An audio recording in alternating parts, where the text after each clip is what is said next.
Mercedes Moné, Bayne Lena Kross vs Willow Nightingale, Maya Ward, Hyan ku mukino wagenze.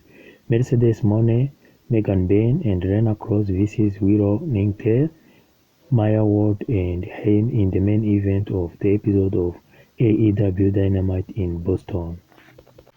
The match marked the debut of newly formed alliance between Owen Cup winner Mercedes Moné and the AEW Women's World Tag Team Champions Bayne and Lena Kross. The 6-women tag match featured fierce standout right from the opening bell, with all women brawling in the ring.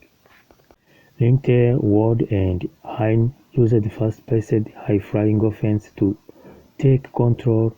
Ward and Hyan teamed up to send Moné flying through the ropes onto the concrete at ringside.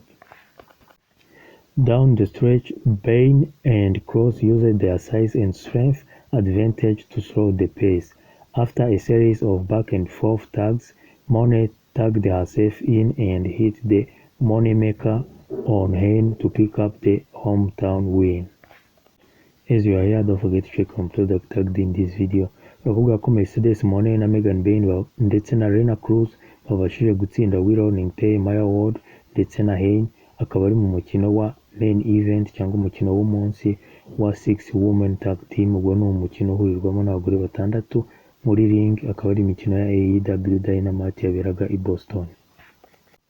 Uyu mukino ukaba wari uri ku rwego rwo hejuru cyane ndetse ukaba wamaze n'iminota irenga 6. Mercedes Moné, Bayne and Lena Kross defeated Willow Nightingale, Maya Ward and Hyan in the main event of the episode of AEW Dynamite in Boston. Moné secured the victory for her team, collectively known as Divine Dominion, by pinning Hyan with her finisher, the Moneymaker. Thank you for your time. Don't forget to subscribe. If you have any suggestion or recommendation, or the comment, you can like and subscribe.